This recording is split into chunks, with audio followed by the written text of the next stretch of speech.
Four, 3, 2, 1. Main engine ignition and liftoff of the Atlas V rocket with LRO Images. It has been 6 months since NASA launched its Lunar Reconnaissance Orbiter, and the craft has finally entered its long-awaited 50-kilometer orbit.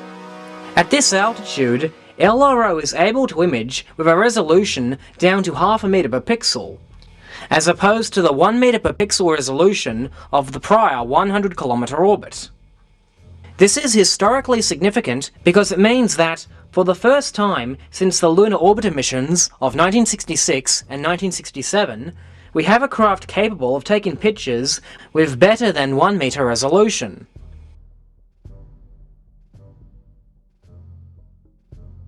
As a lot of you may remember, before the Lunar Reconnaissance Orbiter was launched, propagandists typed about how it would be able to see the lunar module, its legs, the lunar rover, the flag, the ALSAP, etc. But the first photos beamed down instead showed pixelated blobs that are indistinguishable from boulders. Conspiracy theorists complained that these images don't show much of anything and are very poor quality. The propagandists just hyped that LRO had not yet attained its appropriate altitude for mapping, and the resolution would increase once that happens. As one of S-Vector's many sock puppet accounts wrote, "And when the LRO reaches its final orbit, several miles closer to the surface, the higher detail images it transmits then will still be fake, right? So the whole low-res argument you ASCODs are fronting now is really just a red herring, isn't it? Isn't it true that you've already made up your minds the images will be discredited by whatever means necessary, just as long as they're discredited?" There's a laugh. If I was just dismissing photos out of reflex, I wouldn't have even bothered analysing them, would I? It's the propagandists who have already made up their minds to accept unquestioningly whatever brightened craters or pixelated images they can hype over. But I'm not here to fingerpoint. Let's focus on the subject. Will we in the future get even closer images, better images? We will get a higher resolution. We're in this commissioning phase orbit right now, which is the elliptical orbit with the closest to the planet, or closest to the moon we get is over the South Pole. That's about 30 kilometers. And at the North Pole, we're about 200 kilometers above the surface. The closest we got to the landing site was Apollo 16, and that was at about 100 kilometers. So at 16, we'll get at least 2 times better resolution, and at 17 and 15, we'll get about 3 times better resolution. And we also, it's very important that we will fly over all these landing sites under different lighting conditions, which allow you to get better views at different types of features. The markings in the regolith, which will show up better when the sun is high in the sky, and then finding hardware on the surface. If we get the sun a little bit higher, right now it's very low, so the signal is low. So it's not only we'll get higher resolution, but we'll get better sun angles as the mission progresses over the next year or couple of years. What about resolution for Apollo 11? So you said 16, 15, and 17. What about for 11? Oh, it'll be slightly better than 2 times better resolution. Now that LRO has entered its mapping orbit of 50 kilometers, we have the results. Since entering this orbit, the LRO has returned one photo of the Apollo 17 landing site and one of the Apollo 11 site, both with a resolution of 0.53 meters per pixel, and one photo of the Apollo 12 site with 0.49 meter per pixel resolution. I ask anyone to look at these images and tell me just how the hell are these any better to the ones we had before.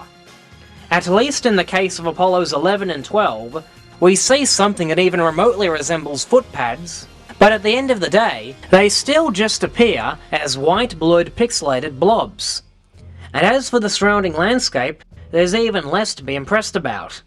For example, here's an earlier Apollo 11 scene taken at 100 kilometers. Now here's the latest one taken at 50 kilometers. The new image is double the size because it's half a meter per pixel.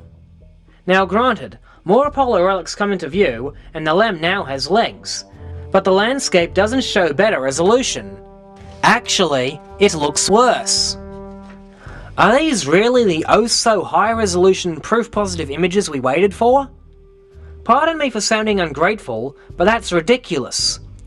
Images taken from only 50 kilometers up, and with a resolution of 0.5 meters per pixel, should definitely come out clearer than this, as you are about to see. No doubt unbeknownst to many who are now hot and wet over these poor quality LRO images, is the fact that orbiting Earth right now is a reconnaissance satellite called GeoEye-1, owned and operated by a private company, GeoEye Incorporated. It resides at an altitude of 681 kilometers, and its camera has a resolution of 0.41 meters per pixel. This is virtually the same resolution as LRO's camera. Let's have a look at some photos from it. Here's a photo of Rome, taken by GeoEye-1. If we zoom in, it becomes immediately obvious that GeoEye has perfectly resolved cars, buses, even individual people walking the streets.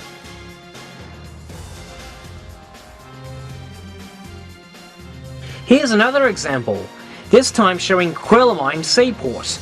Again, we can resolve cars, and even shipping containers and tiny boats. I didn't look at all the images, but there are many of them that perfectly resolve puny objects like cars and trucks and buses. The LRO pictures look even more pixelated than before compared to these. I like this photo in particular because it really pones NASA's arse. Here, we see a GeoEye image of Cape Canaveral, showing one of NASA's shuttles on the pad. The image not only resolves the tiny cars, but also the shuttle stack. Oh sure, a space shuttle is much larger than a car, but we can clearly resolve the nose cone of the solid rocket booster. Each solid rocket booster has a diameter of 3.71 meters, and there is not a single doubt that that's a solid rocket booster. And how about the cars? Cars on average are about 4.6 meters long, and we can clearly make out the windscreens, windows, hoods, trunks, etc. The descent stage of the LEM is 4.27 meters wide, 9 meters wide if you count the landing gear span. But all we can see in these photos is white pixelated junk. By any definition, the lunar modules should be immensely clearer in these LRO images. LRO was 50 kilometers above the lunar surface when taking these pictures, and GeoEye-1 was over 600 kilometers above the Earth when it took its pictures, and yet its pictures are clearer than LRO's. If GeoEye-1 was even closer to the Earth, the detail of the cars would be even more distinctly resolved. And you don't have to take my word for it.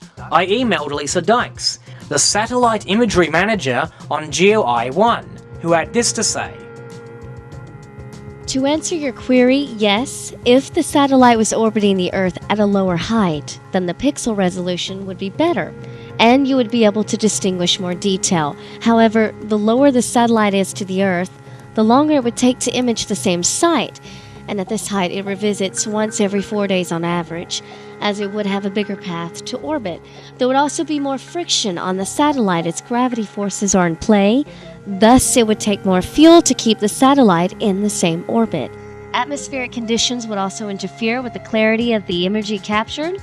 Most optical satellites orbit in the 500 to 700 kilometers above Earth range. Okay, sure. You'd get those atmospheric problems in Earth orbit, but the Moon is different. Its lower gravity means the orbit is slower, which allows for better focus without motion blur. and no atmosphere to mess up the imagery either. The fact remains, the closer you are, the better the imagery is. To be more specific, the resolution of such a camera at 50 kilometers would go down to 3 centimeters.